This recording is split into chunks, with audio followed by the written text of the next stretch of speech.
పట్టణ మరియు పరిసర ప్రాంత ప్రజలకు గొప్ప శుభవార్త. ఇప్పుడు మన జమ్మికుంట పరిధిలో Aditya multi speciality hospital Jammikunta నందు వైద్య రంగంలో అత్యంత అనుభవం కలిగిన వైద్య నిపుణులు డాక్టర్ జడల శ్రీవిద్య ప్రముఖ గైనకాలజిస్ట్ గారిచే స్త్రీలకు అన్ని రకాల వైద్య సేవలు అందించబడును. డాక్టర్ శ్రీవిద్య గారు గత 23 సంవత్సరాలుగా గైనకాలజీ సేవలు అందిస్తూ ఇప్పుడు మన జమ్మికుంటలో ఆదిత్య మల్టీ స్పెషాలిటీ హాస్పిటల్ నందు అందుబాటులో ఉండెదరు. మగవారిలో మరియు ఆడవారిలో సంతాన లోపం, ఇన్ఫర్టిలిటీ ప్రాబ్లమ్స్ ఉన్నవారు, normal delivery, caesarean delivery, periods problem, PCOD మరియు గర్భసంచి సమస్యలతో పాటు మరియు ఇతర ఏ సమస్యలకైనా సంప్రదించండి. Aditya multi speciality hospital Jammikunta. మా హాస్పిటల్ నందు హెల్త్ ఇన్సూరెన్స్ ఉన్న వారికి మరియు ఎన్పీడీసీఎల్ ఉద్యోగులకు క్యాష్లెస్ వైద్య సౌకర్యం కలదు మరియు స్టేట్ గవర్నమెంట్ ఉద్యోగులకు రీఎంబర్స్మెంట్ సౌకర్యం కలదు. మరిన్ని వివరాలకు మరియు కన్సల్టేషన్ కోసం ఈ రోజు సంప్రదించండి. Aditya multi speciality hospital Jammikunta. Jammikunta municipal పరిధిలోని కొత్తపల్లిలో గల పాండు తిను బండారాల పరిశ్రమను జమ్మికుంట మున్సిపల్ కమిషనర్ ఆదేశాల మేరకు అధికారులు సీజ్ చేశారు. జమ్మికుంట మున్సిపల్ పరిధిలోని కొత్తపల్లిలో గల పాండు తిను బండారాల పరిశ్రమలో నాణ్యత లేని తిను బండారాలు తయారు చేయడంతో పాటు వివిధ రకాల రంగులను వాడడంతో గత 3 రోజుల క్రితం కరీంనగర్ ఫుడ్ సేఫ్టీ అధికారులు వచ్చి తనిఖీ చేసి కొన్ని వస్తువులను శాంపిల్స్ కోసం తీసుకొని వెళ్లారు. ఎలాంటి లైసెన్సు లేకుండా తిను బండారాల కేంద్రం నడుపుతుండటంతో జిల్లా కలెక్టర్ ఆదేశాల మేరకు జమ్మికుంట మున్సిపల్ కమిషనర్ అయాస్ తన సిబ్బందితో తిను బండారాల కేంద్రంలో గల వివిధ రకాల వస్తువులను కార్యాలయంకు తరలించారు. నాణ్యత లేకుండా నడుపుతున్న తిను బండారాల కేంద్రాన్ని సీజ్ చేసినట్లు ఆయన పేర్కొన్నారు. అదేవిధంగా జమ్మికుంట పట్టణంలోని బేకరీలు, బిర్యానీ సెంటర్లు, ఫాస్ట్ ఫుడ్ సెంటర్లు, ice cream parlour, juice points వారంతా నాణ్యత ప్రమాణాలు పాటించి సక్రమంగా వారి వ్యాపారాన్ని కొనసాగించాలని, నాణ్యత ప్రమాణాలు కనుక లోపించినట్లయితే మున్సిపల్ యాక్ట్ ప్రకారం చర్యలు తీసుకుంటామని కమిషనర్ అయాస్ హెచ్చరించారు. మున్సిపల్ జమ్మికుంట మున్సిపల్ పరిధిలో కొత్తపల్లి వార్డులో గత కొన్ని నెలల నుండి పాండు అనే వ్యక్తి అంటే చిన్నపిల్లలకు ఇచ్చే తినుబండారం ఎటువంటి మున్సిపల్ లైసెన్స్ లేకుండా,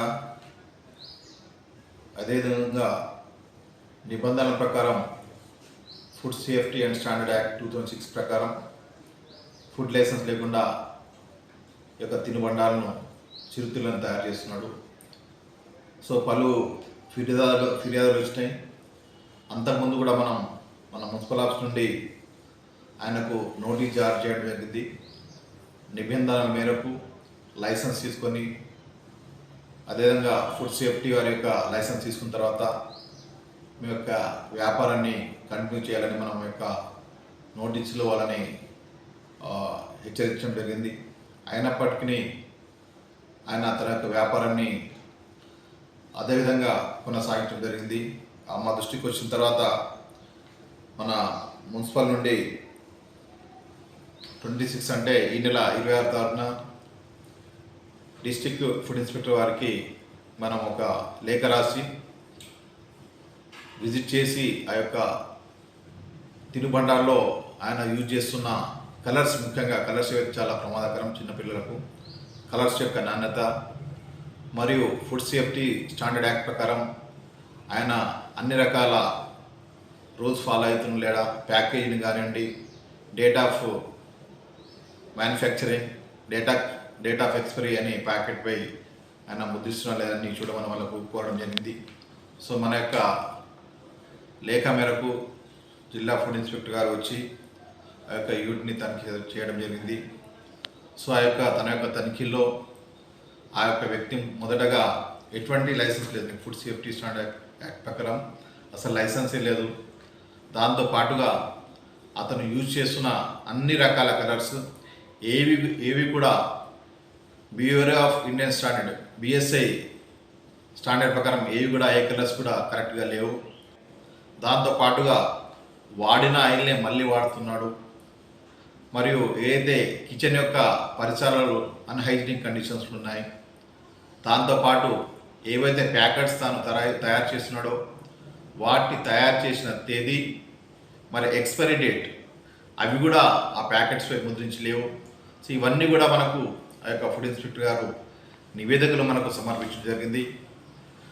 ఆ యొక్క నివేదిక ఆధారంగా మరియు మున్సిపాలిటీకి ఉన్న మున్సిపల్ యాక్ట్ 2019 ప్రకారం మా యొక్క సిబ్బంది ఆ యొక్క మ్యానుఫ్యాక్చర్ ఎక్కడైతే తయారుదారు ఉన్నారో అక్కడికి వెళ్ళి దాన్ని సీజ్ చేయడం జరిగింది. ముఖ్యంగా అతను నిర్వహిస్తుంది పూర్తిగా అక్రమమైన వ్యాపారం. ఎందుకంటే చిన్న పిల్లల యొక్క ఆరోగ్యంతో చిలగాటమాడుతున్నాడు. ఏవైతే కలర్స్ ఉన్నాయో ఇవి ఒక మోతాదు ప్రకారం వాడాల. అంటే 1 కిలోగ్రామ్ ఏదైనా స్వీట్ కానీ ఇంకే కార కానీ అటువంటి తయారు చేసినప్పుడు దానికి మినిమం క్వాంటిటీ ఇన్ని మైక్రోగ్రాముల ప్రకారం దాంట్లో కలర్స్ యాడ్ చేయాల్సి వస్తుంది. కానీ అవేమి పాటించకుండా దాంతోపాటు తయారు చేసిన తేదీ కానీ ఎక్స్పైరీ డేట్ కానీ అవి కూడా లేవు. మళ్ళీ వాడిన ఆయిల్నే మళ్ళీ వాడటం. ఇది ఎవరైతే పాపం చిన్నపిల్లలు కానీ పెద్దలు కానీ ఎవరు కూడా వాడినా అనేక రకాల వ్యాధులు వచ్చే అవకాశం ఉంది. సో ప్రజారోగ్యాన్ని కాపాడటానికి మరియు నిబంధనల మేరకు ఏ నిబంధనలు కూడా పాటించి కూడా ముఖ్యంగా లైసెన్స్లు, ముఖ్యంగా మున్సిపల్ లైసెన్స్ కానీ ట్రేడ్ లైసెన్స్ కానీ ఫుడ్ సేఫ్టీ లైసెన్స్ కానీ లేకుండా తన యొక్క వ్యాపారాన్ని నిర్వహిస్తుందని తెలిసింది. సో దాన్ని మనం సీజ్ చేయడం జరిగింది. అంటే వ్యాపార ఉల్లంఘన అంటే ముఖ్యంగా చట్ట ఉల్లంఘన జరిగితే తప్పకుండా చర్య తీసుకుంటాం. ఇంకా సీట్ హౌసెస్ కానివ్వండి, మరి మిగతా టిఫిన్ సెంటర్స్ కానివ్వండి, ఈ ఐస్ క్రీమ్స్ సెంటర్స్ కానివ్వండి, జ్యూస్ సెంటర్స్ కానివ్వండి, బార్ అండ్ రెస్టారెంట్ కానివ్వండి, ఎక్కడ కూడా ప్రజారోగ్యానికి హాని కలిగించే ఎటువంటి చర్యలు కొనసాగినా కఠినంగా వ్యవహరిస్తాం. ఎందుకంటే ప్రజారోగ్యంతో ఎవరు కూడా చెలగాటమాడితే ఉపేక్షించాం. నిబంధనల మేరకు అన్ని రకాల లైసెన్స్లు తీసుకొని, మున్సిపల్ లైసెన్స్ కానివ్వండి, ఫుడ్ లైసెన్స్ కానీ తీసుకొని ప్రజలకు నాణ్యమైన ఆహార పదార్థాలు మాత్రమే అందియాలి. ఎక్కడ కూడా ఎటువంటి ఉల్లంఘనలు మా నోటీస్ వచ్చినా తప్పకుండా చట్టపరమైన చర్య తీసుకుంటాం. అదేవిధంగా రానున్న వర్షాకాలాన్ని దృష్టిలో పెట్టుకుని చికెన్ సెంటర్లు, మటన్ సెంటర్లు, చేపలు అమ్మే యజమానులు చుట్టూ ఉండే పరిసరాలను పరిశుభ్రంగా ఉంచుకోవడంతో పాటు వ్యర్థ పదార్థాలను ఎప్పటికప్పుడు తీసేయాలని సూచించారు. లేని ఎడల చట్టరీత్యా చర్యలు తీసుకుంటామని పేర్కొన్నారు. వర్షాకాల సీజన్ ప్రారంభమైంది కాబట్టి ఈ యొక్క ఫుడ్ యజమానులు, బేకరీ యజమానులు, ముఖ్యంగా మాంస విక్రయదారులు, చికెన్ మటన్ షాపర్లు తప్పకుండా వారి యొక్క పరిసరాల్లో పరిశుభ్రతను పాటించాలి. అన్హైజీనిక్ కండిషన్స్ ఉంటే వాటిని కూడా సీజ్ చేస్తాం. ఈ హోటల్స్ కానీ రెస్టారెంట్స్ కానీ ప్రతిరోజు వారి యొక్క వంటల్ని వేడి నీళ్ళతో క్లీన్ చేయాలి. మరి దాంట్లో పనిచేసే కార్మికులు కూడా మంచి హైజీనిక్ అంటే పరిశుభ్రమైన వాతావరణంలో ఉండాలి. క్లియర్గా వాళ్ళు కూడా పరిశుభ్రతను పాటించాలి. ఎక్కడ వీటి ఉల్లంఘన జరిగినా, మరియు ముఖ్యంగా ఈ ఫిష్ వ్యాపారం కానీ, కుళ్ళిపోయిన ఫ్రూట్స్ కానీ అటువంటి మాత్రం ఎక్కడైనా అమ్మినట్టు మా దృష్టికి వస్తే మాత్రం తప్పకుండా చర్య తీసుకుంటాం. ఎందుకంటే మున్సిపాలిటీకి ప్రజారోగ్యమే ముఖ్యం, ప్రజల యొక్క ఆరోగ్యమే ముఖ్యం. కాబట్టి దయచేసి నిబంధనల మేరకు మీ యొక్క వ్యాపారాన్ని కొనసాగించాలి.